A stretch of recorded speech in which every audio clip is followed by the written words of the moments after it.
আসসালামু আলাইকুম দর্শক, আপনারা জানেন যে গত ২১ আগস্ট রাতের অন্ধকারে ভারত ডুম্বুর বাঁধ ছেড়ে দিয়ে বাংলাদেশে এক অমানবিক পরিস্থিতি সৃষ্টি করে। আপনারা জানেন, সদ্য স্বাধীন বাংলাদেশ তথা ২৪-এর গণ অভ্যুত্থানের মাধ্যমে জন্মানো নতুন বাংলাদেশে ভারতের আধিপত্যের কবর রচিত হয়েছে। ভারত চূড়ান্তভাবে বাংলাদেশ থেকে বিতাড়িত হবার পর বাংলাদেশকে অস্থিতিশীল করার নেশায় বারংবার বিভিন্ন গুজব ছড়াতে থাকে।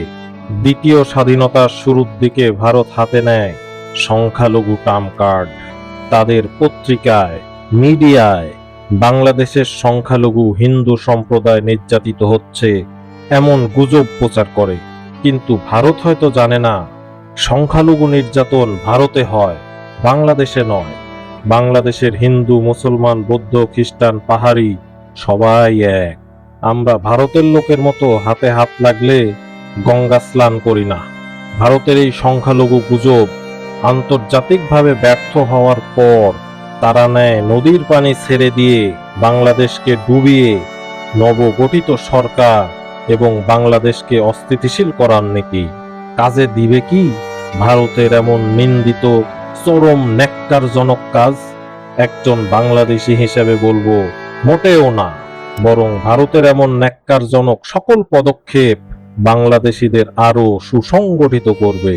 গত ২৬ আগস্ট ফারাক্কার সমস্ত গেট খুলে দিয়েছে ভারত। কোনো সন্দেহ নাই এতে বাংলাদেশে ভয়াবহ বন্যার সৃষ্টি হবে, আমাদের প্রচুর ক্ষয়ক্ষতি হবে। সরকারকে বলবো, ভারতের এমন কর্মকাণ্ডের বিরুদ্ধে আন্তর্জাতিকভাবে আইনি পদক্ষেপ নিতে। ডম্বুর বাঁধ ছেড়ে দেওয়া হয় ৩১ বছর পর, তাও আবার রাতের আধারে। কতটা নিকৃষ্টতম মানুষ হলে এমন জঘন্য কাজ করতে পারে? লক্ষ লক্ষ ঘুমন্ত মানুষ এই বন্যায় আক্রান্ত হয়েছে। হাজারো অবলা প্রাণী বন্যার পানিতে ভেসে গেছে। অথচ শুধুমাত্র একটা সতর্কতা এত এত ক্ষতির অনেকটাই কমিয়ে আনা যেত। অথচ তারা কোনো সতর্কতাই দিল না।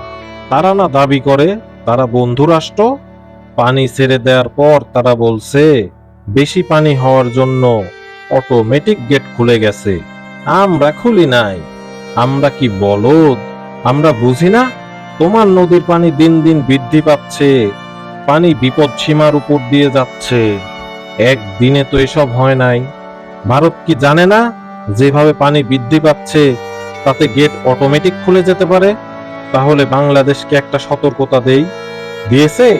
না, দেয়নি।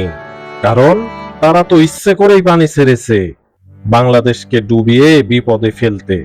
এইটা তো পানির মতোই পরিষ্কার। অনেকেই বলেন বাঁধের বিপরীতে আর একটা বাঁধ দিতে।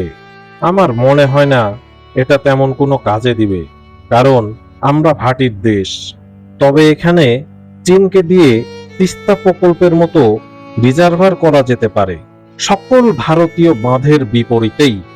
সেই সাথে আন্তর্জাতিক আদালত, জাতিসংঘের মাধ্যমে ভারতকে চরম শিক্ষা দেওয়া যেতেই পারে। আর আমাদের সেটাই করা উচিত। সরকারের কাছে আবেদন জানাবো যেন ভারতের বিরুদ্ধে আইনি পদক্ষেপ নেওয়া হয়। সবাই ভালো থাকবেন। আল্লাহ সবাইকে হেফাজত করুক। ইনকিলাব জিন্দাবাদ।